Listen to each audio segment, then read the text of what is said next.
I think as a leader, you need to have insight. It's probably the number one skill any leader needs is insight. Insight, especially into themselves. Oh, yes. So you need to know who you are, what kind of leader you are, and what kind of personal traumas do you bring to the workplace.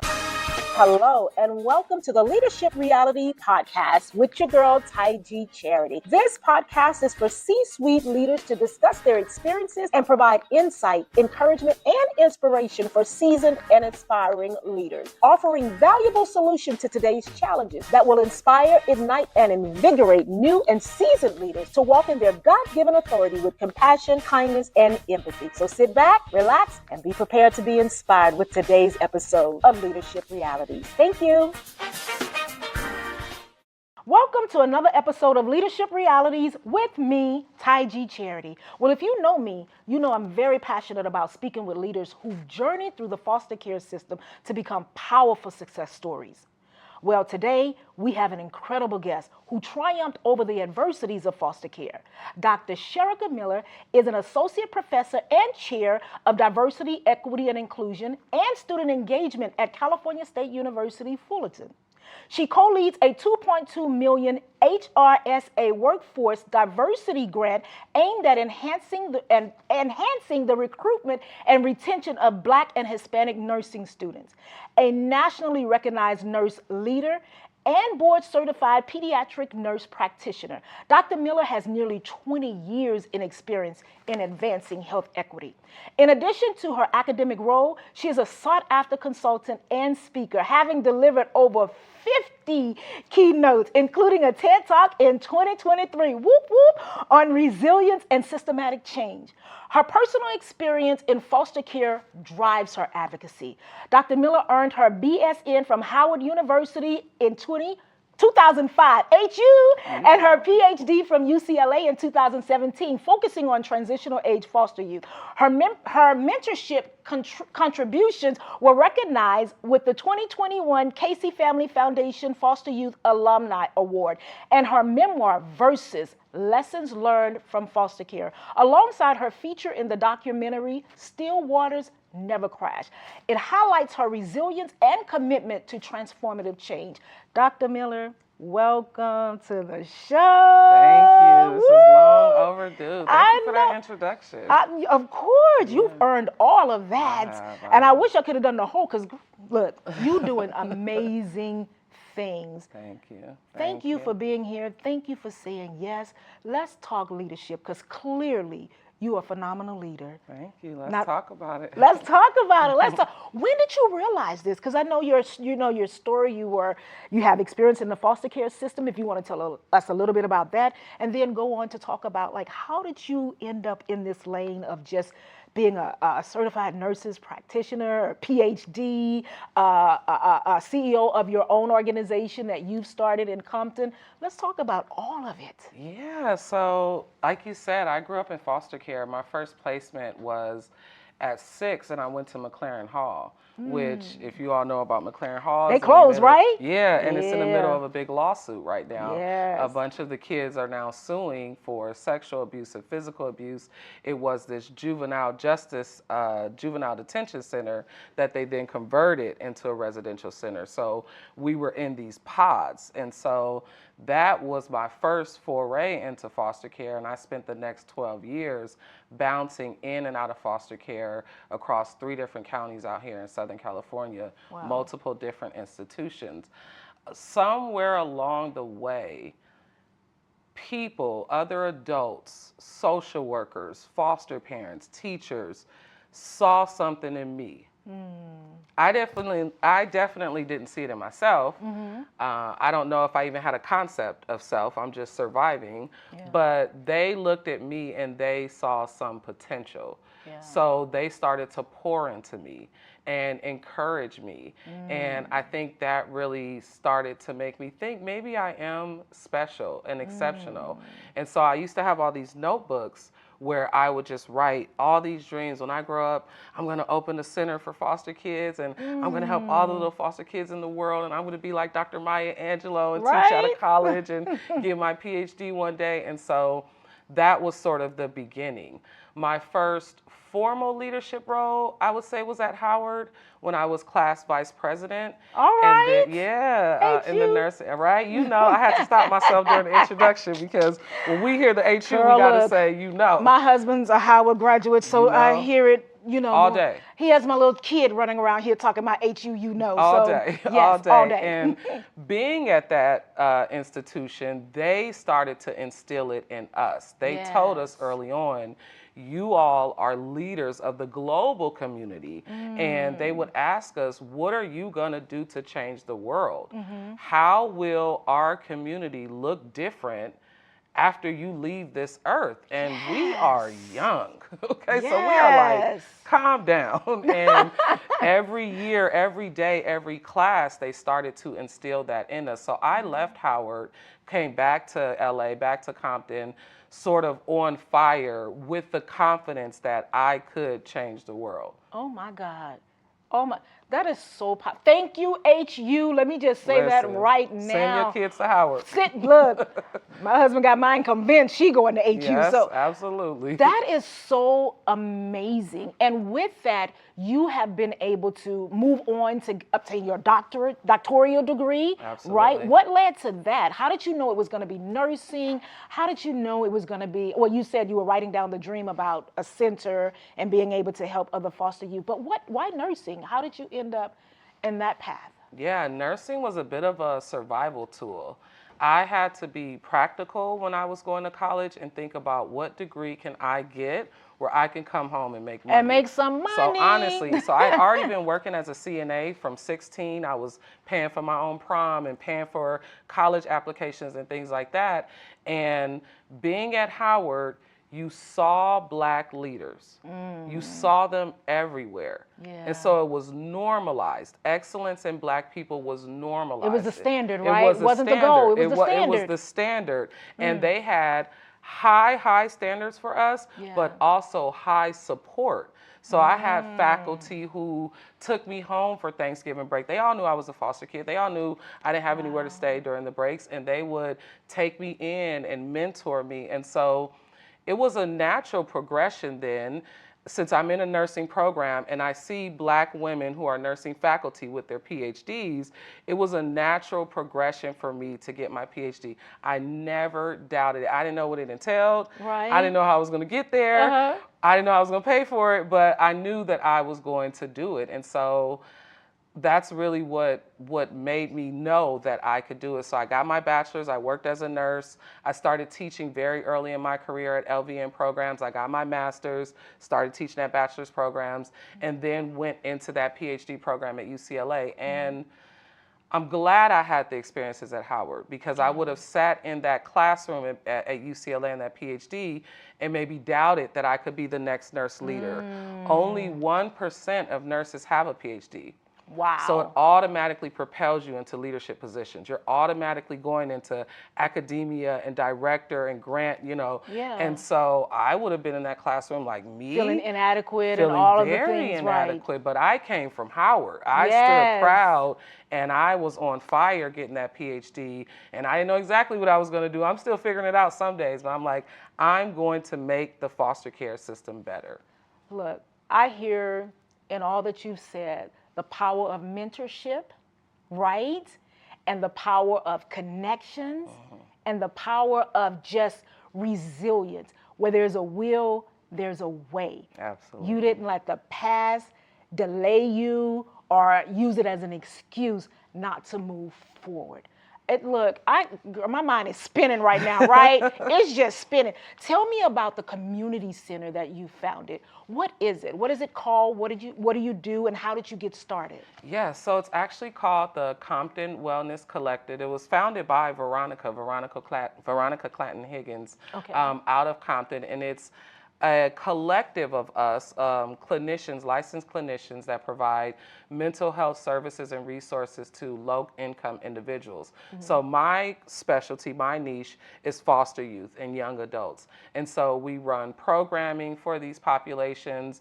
We just opened up a physical space in Compton. We just started getting some grant funding. Thank you. We just got fiscally sponsored. And so we're at the beginning of a journey to provide a community and space for individuals. We actually opened up last night for people who were dealing with feelings around the election, right? To have a safe space for the community. Yes. Veronica has done grief classes. We've done, we're working on now being able to actually do therapy and bill for that. So we're at the beginning stages, but it's an amazing organization, and I'm proud to be part of that since I'm a Compton native and now get to serve the kids from my own community. Look, I think we all should have been there last night because everybody needs therapy after this election. Yes. This was a roller coaster ride. I think we all were traumatized, but tears. It's like, oh my gosh, like, yes. Okay, we're not going to talk about that. But we're not. Anyway, so tell me now, when building and talking around the world with all of your engagements, how do you truly inspire other youth that have been through foster care? Like, what message do you share, or what messages do you share with other young people to give them the hope that they need to keep pushing through? Audacity is what I like to focus on with them. How important it is to have the audacity, because, you know, who are you to open up a 5,000 square foot studio and save all these foster youth? Who do you think you are, right? So somewhere along your journey, you had to have the audacity to think, I can do it.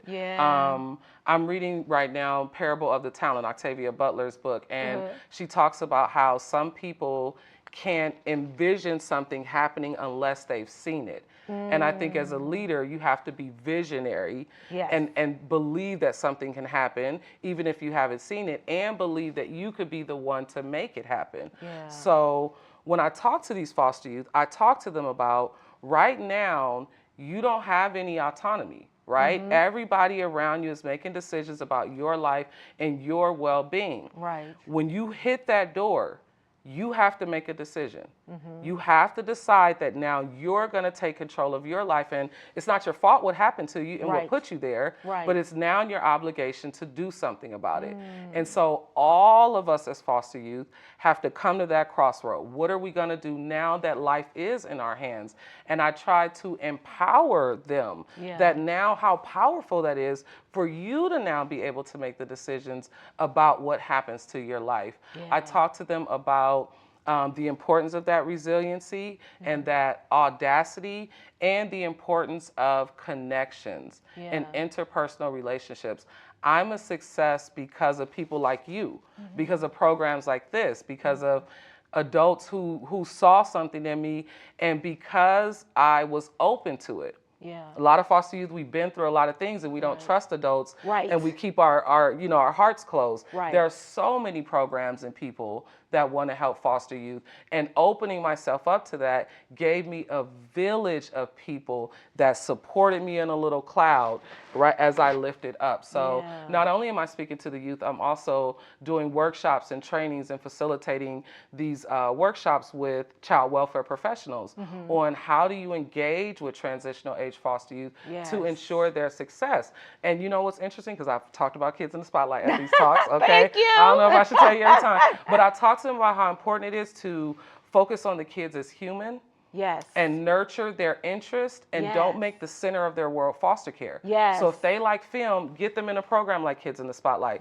If they like MMA, you know, get them in a program where people are going to have foster youth doing MMA. And so by nurturing that and building their self-esteem, that is what will ensure their success, so they can be the next generation of leaders. And also exposing them, because sometimes you don't know what you don't know, right? If you've never been in an environment, a creative environment where you see films are being created, you may not think that you have an interest in filmmaking, or interest in storytelling, or interest or talent. or talent, right? In cinematography and all of these things, until you expose, or nursing, you know, until you are actually exposed to those things. But you talked about emotions and really dealing with the young people that aren't really, or getting young people to open up and trust.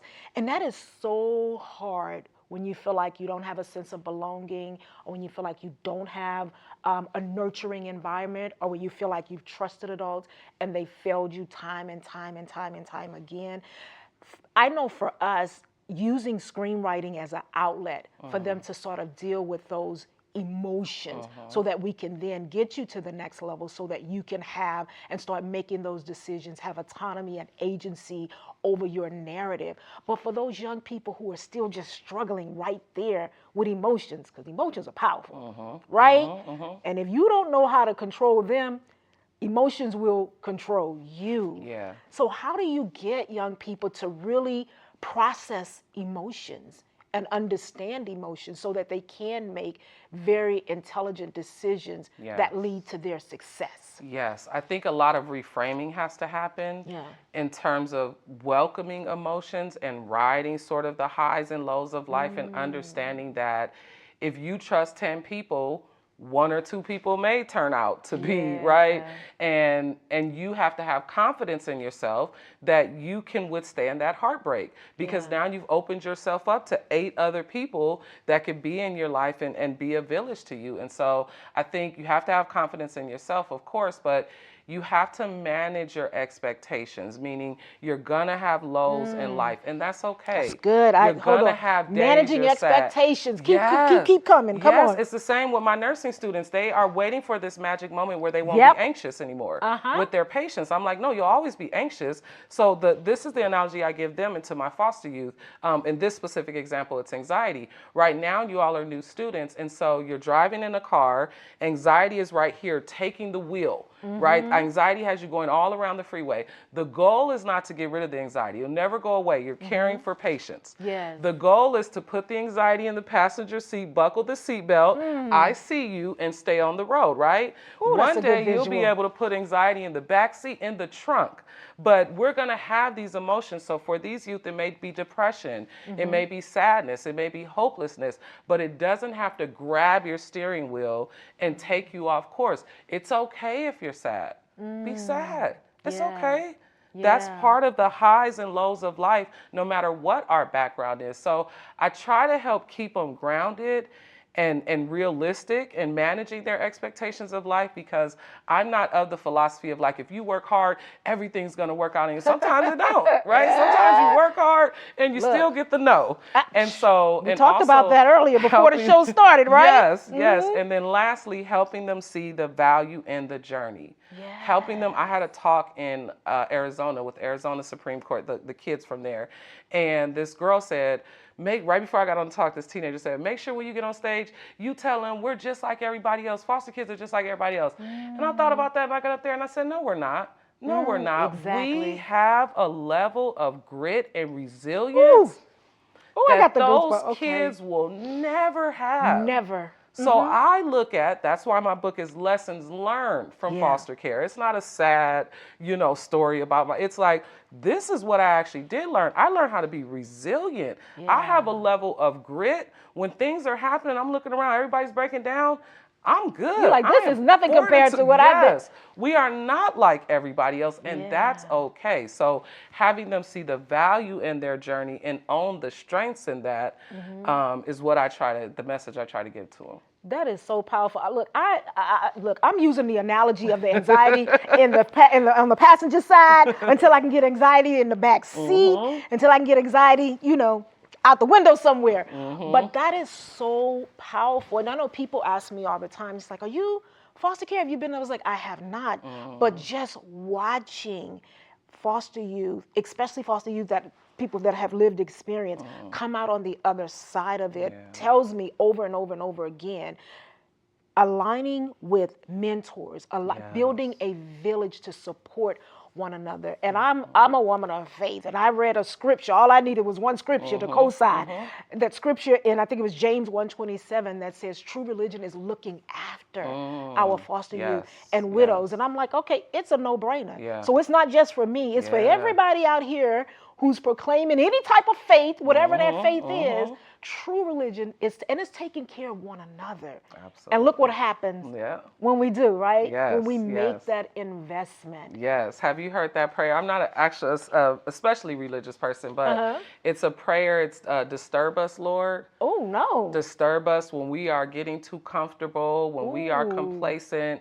You know, it speaks to this, don't let us settle and just get comfortable and complacent. Disturb us and agitate us. Shake and it so up. I'm trying to get these youth to go after the challenge, welcome the obstacle, welcome the heartbreaks and what you learn, right? Welcome the lows with the same grace that you welcome those highs. And so, That's okay, a don't powerful get me started because I'll That's a start going. Powerful look. you know. Go there because I'm gonna go right with you. Okay, that is such a powerful lesson to learn. I know one of my favorite quotes is from George Washington Carver, where he talks about no human has any right to enter this world without leaving behind a distinct and legitimate reason for having passed through it. Ooh.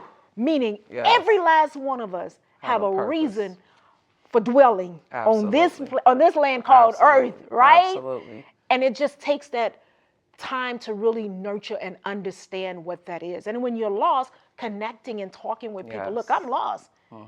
Sometimes I'm still lost. I'm like, look, I need some. Look, I'm calling people like I'm lost right now. I don't always know how to navigate, but I know how to throw out a lifeline and say, I need your help. You know what I'm saying? So when let's talk about just some of the challenges in building a team and working around, because when you're working with other people, things can get a little complicated every now and then. How do you navigate just building a team around you? Yes. So I would say the most pertinent role for this is being co-director of the $2.2 million federal workforce diversity grant. And so I lead a team of individuals. We create and implement initiatives to increase recruitment and retention.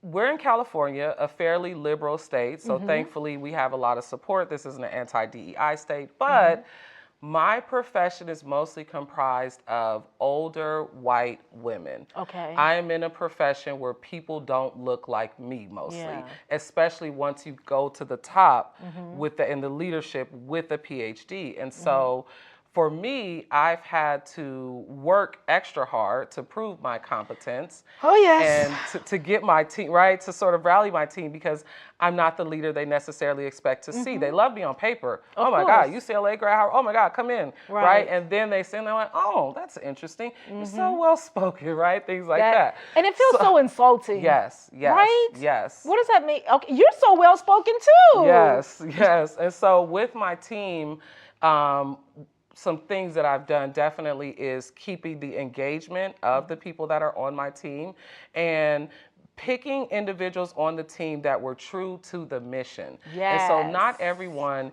is true to this mission of diversity, equity, and inclusion. Not everyone sees the importance of diversifying our workforce so that we have culturally competent individuals to care for these patients, or if they were social workers, whatever the case, we need a diverse workforce, right, that knows the community.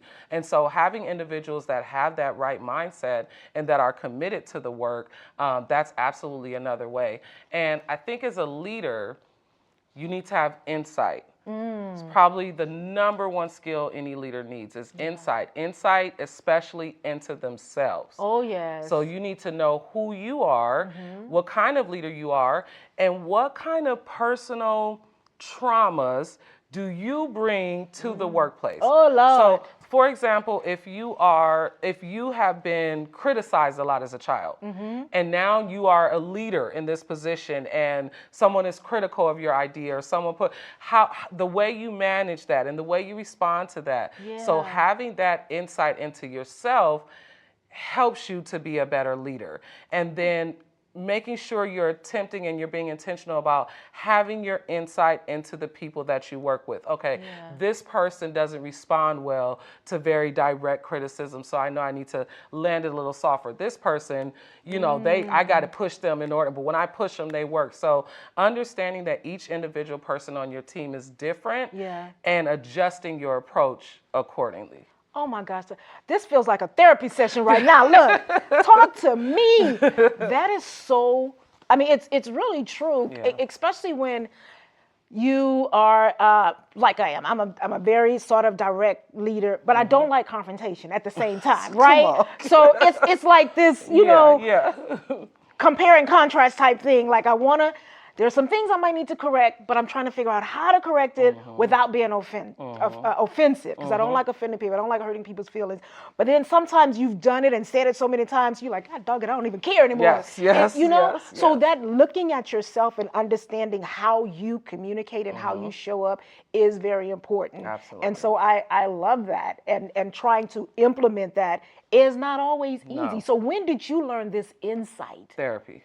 Well, I'm getting mine right now, okay? You know, therapy. I've been through a lot of therapy off and on. I call it now tune-up therapy. Every year I'll do a couple months of therapy, see where I am. So for me, being at McLaren Hall at 6, and I talked about this in the TEDx and in my book, there were kids all night that would bang their head on the wall and scream. Jesus. So I learned early on, and this is me looking back now, how to dissociate from my emotions. And actually that became a protective factor. So I didn't have all of the mental health problems I could have had as a foster youth going through, because I'm flying so high above my emotions, I'm not even letting myself be present enough to feel. Now I'm an adult. It's not going to work. So I had to rewire and reframe my brain to feel again, to hope again, to have expectations again. And so going through therapy is what started to help me put a mirror on myself. I was a people pleaser who mostly did things for external validation. I wanted to be the model foster kid. So I'm going to be an academic student. I'm going to, you know, and then when I would work these jobs, it's like, I'm trying to get their approval. I didn't have a mom. My mom wasn't there. So this is mommy issues now showing up in the workplace because you want to impress your boss. And so working through therapy to see helped me sift out also which part of this work are you doing for applause and validation? Ooh, that's good. And which part of this are you doing for yourself? Yes. And let's separate that and be clear about that. So going to therapy is what helped me to be a better leader. It helped me decide what projects, which initiatives I wanted to commit my time to. And you can't live for that applause and validation. And so many of us do that. Because then when the applause doesn't come and it's silent. Then you somewhere in a corner. Right. Feeling lost. Exactly. And devalued and all of that. Yes, yes. Ooh, this is all so good. And they told me I got 5 minutes left. I'm so mad at them right now. I'm so mad at them right now because I want a good 20, 30, maybe even 45 more minutes, okay? Yes. Tell me real quickly, who's one of your favorite leaders? Ooh, I don't know if you know her, Taiji. Oh, don't make me cry. I will say a couple of people. I definitely admire the way because you weren't in foster care. No. So we don't always see people who are this committed to the cause without having been through it themselves. And you are present. You could be just a standoff CEO and have everybody, right? Every time I come up here, I see you. You are here. You're watching the films with the kids. You're hugging them. You know them. And I think the fact that you had that audacity, I listened to your TEDx talk and how you built this organization from the ground up and now using it to bring up everybody else is inspiring. Veronica Higgins, CWC, who runs TEDx Compton, who brought me on for TEDx Compton, is such a compassionate and intentional leader who is not only committed to the work, but also intentional about making sure she has her own boundaries and she's taking care of herself. And that's important too, because some of us will throw ourselves into the work and kill ourselves doing it. Yeah. I'm working on that part. Okay. Yes. You got it. You can't. I'm working on that part. You can't do that. It's been 15 years. We've been talking about a sabbatical leave pretty soon. You know, I'm on sabbatical right now. It's been the best. I've been on like an 8-month sabbatical, just chilling and sleeping. Okay. Yes. So I would say you too, and I don't know how you're gonna feel about this answer, but I would say myself. You know, I'm a sip to that. Yeah, I'm a sip to that. I'm proud of myself, and it was a time when I was too shy to step into it and look back and acknowledge. But looking at those stats of not just the 1% of nurses that get a PhD, but even just the percentage of foster youth that graduate college, undergrad, right, master's, PhD, add in Black, add in woman. And so I think that I've done a good job of being an informal leader along the way as I was young, and then now stepping into these formal leadership positions and not forgetting that it's my obligation to use these platforms and this privilege to benefit others that don't have the voice and the platform and space that I do. So those are my 3 top leaders. We need to all go out for happy hour. I don't even know what to say after that. All right. Amazing. And you truly are. I mean, just this 20, 30, probably 35 minutes that we've been together, I've been so inspired just hearing the journey. And I just, oh my gosh, I wish we can get every foster youth that exists to just sit and listen to this story and listen to you and just use your story as an example to give themselves permission. And you were talking about the audacity to believe, right? I think that was President Obama's book, The Audacity of Hope. Absolutely. Have the audacity to believe in your gifts, in your talent, and that you are worthy. Yes. And nothing about us without us. And everything that's happened in this foster care system should be informed by the voices of kids who've been through the foster care system. I know that's real. Look, I got about 100 other questions, but that was so doggone good. I'm going to have to land the plane, even though I don't want it. And y'all know I struggle, especially when I'm having a good old time. And I'm having a good time in this conversation right now. Dr. Miller, thank you so much. Thank you for using your story. Thank you for using your gifts and talents to uplift and to show other foster youth. And then just society as a whole, that everybody can chip in. We can all be a part of the solution. We can all be a part of impact, but we just have to have the audacity to believe we can and a little selflessness to actually do the work. So ladies and gentlemen, that is our show for today. I know that you have heard something. No, more than just something. You've heard a lot today that you could apply to your leadership journey and just you as an individual. So I hope you tune in next time and remember to do those 3 magical words: like, share, and subscribe. And if there's silver like buttons on this one here, I need you to keep hitting like, because this was a powerful session today. So thank you again, Dr. Miller, for being here. And until next time, stay focused on your leadership journey. Bye now. All right, ladies and gentlemen, that is our show for today. I hope you were inspired and you gained some valuable nuggets that will help you to become a better leader and to walk in your God-given authority. Bye until next time.